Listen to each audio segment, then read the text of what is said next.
Dot mains, rise up because we are so back.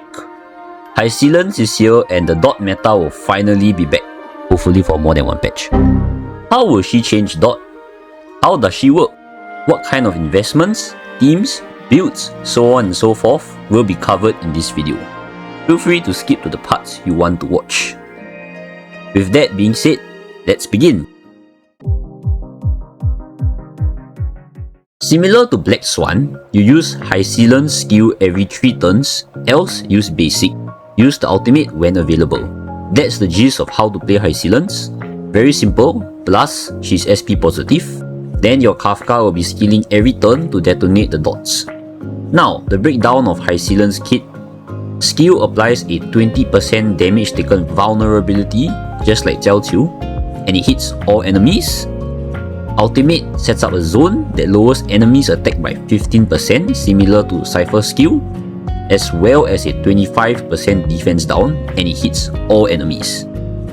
While this zone is up, for every DOT triggered, Hysilens does 1 physical DOT, and this can trigger up to 8 times. Don't mistake this for Jiaoqiu's zone. This 8 times counts for each DOT that the mob has. So for example, Shock plus Wind Shear will count as 1 each, so you can have up to 8 types of DOT. A talent allows any of her allies to apply DOT, prioritizing different states. So what this means is she can apply any kind of DOT. That's how you get more counts for your ultimate. As a physical dot character, Bleed is the strongest dot, dealing damage based on 20% of the mob's HP. But you cannot just 5-shot the mob because it's capped by 25% of Hysilens attack. A technique counts as a dimension, so you can't stack with other dimensions like Robin. And speaking of Robin, is literally like Robin's technique, except that this dimension, once you cast, it will keep moving forward. So when you enter the battle with the dimension, it will apply 2 random DOT when entering. Stat traces, 14 speed, 18% attack, 10% EHR. All of these traces are very useful. A2 creates the ultimate zone when you enter battle for 3 turns. So it's basically a free zone whenever you start the battle, no conditions at all. And every time she creates a zone, so when you enter battle or you use the ultimate, you get back 1 skill point. This helps the team a lot, as Kafka wants to skill so much. And while Black Swan and Hysilens doesn't really need to skill every turn, they still need to skill occasionally. And then to add into that, you still have your Ho-Ho that needs to use the skill point to heal. So this 1 skill point really does help. A4, when she uses her ultimate, it makes her become like Kafka and you are able to detonate all DOT. A6 is a big boost to her damage. Basically, TLDR, right, you don't have to read the whole thing. Just build 120% effect rate and then you get free 90% damage bonus.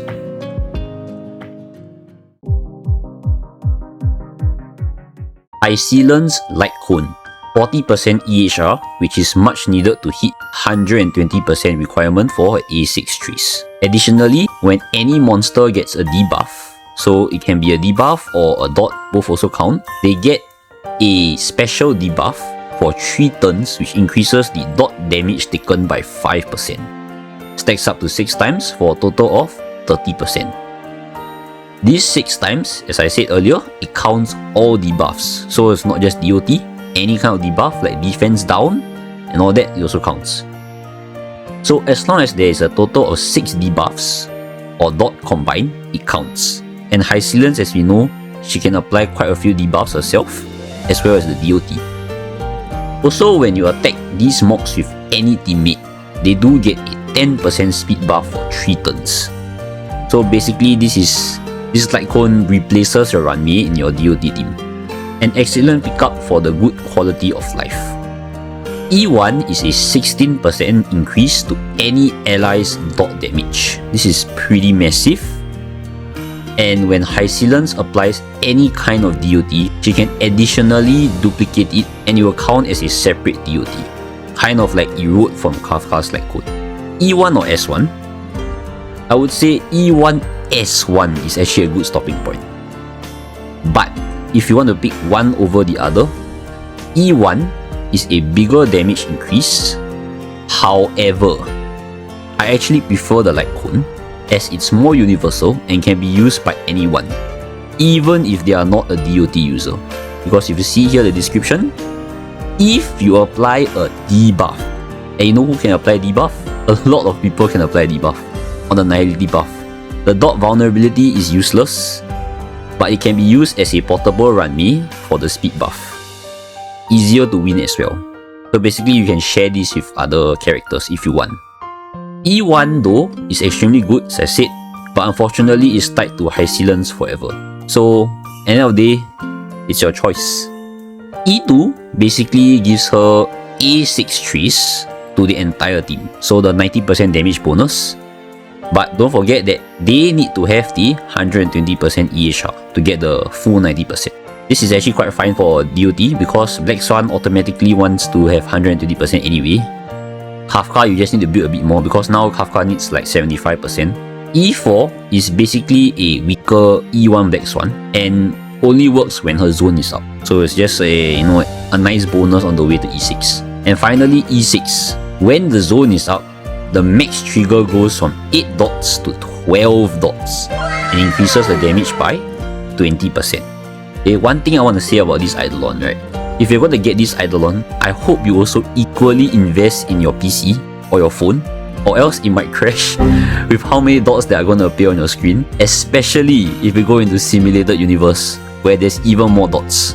Good luck with your computer or your phone. Hysilens' main team is in the dot composition with Kafka, Black Swan, and Ho-Ho. Kafka is irreplaceable in this team due to being the only one that can consistently trigger these DOTs outside of the enemy turn. You can, however, cope with a Harmony character such as Ranmei, 3B, or Robin in the place of Black Swan, but it will not be as good. Actually, you know what, scratch that. Your PC or your phone will probably survive longer since less dots appear on the screen. Okay, one more thing I want to say is please don't run Robin if you don't have Ho-Ho like me, else she will have an ultimate downtime of 7 business days or more. This is not a joke, this is actually a real thing. 4 stars like Luca, Sampo, or Kui Naifen can also work in the place of Black Swan, but it will be worse. Now, outside of DOT, Acheron. Yes. Allowing any ally to apply debuffs similar to E6 Black Swan or E2 Silver Wolf is massive for Acheron stacks, while also doubling as a mini Harmony through her skill providing vulnerability and her ultimate providing defense down to all enemies. Her light cone will also allow Acheron less speed to hit the breakpoint if you are running Acheron with a -1 speed setup. Pairing that with Kafka, you now have a proper function Dodgeron setup that is not pure copium, unlike back in version 2.1, where you run Acheron, Kafka, Black Swan, Ho-Ho, and your skill points is always 0. Kafka will detonate Hysilens DOT, and Hysilens will provide the buffs for Acheron and Kafka, essentially making the whole team actually have some effort put in and have like no drawbacks because you don't give up the Harmony for nothing since Hysilens and Kafka can also buff. For E2 plus Acheron, you can run Acheron, Hysilens, a Harmony, and a Sustain. For this Sustain, I recommend Hyacinth with the light cone because that can apply a debuff. Or, hear me out, okay? Gallagher, okay? Why Gallagher? Because he can actually advance himself forward, and more actions means you can apply more DOT for Hysilens and for Kafka. How will this compare to Cypher, Jiao Qiu, or Silver Wolf? Well, we just have to wait and see. For sure, the stack generation is most likely the best, since every teammate can apply debuffs. A light cone is the best of course, but for other premium options, Black Swan's light cone or even Jiao Qiu's light cone can work.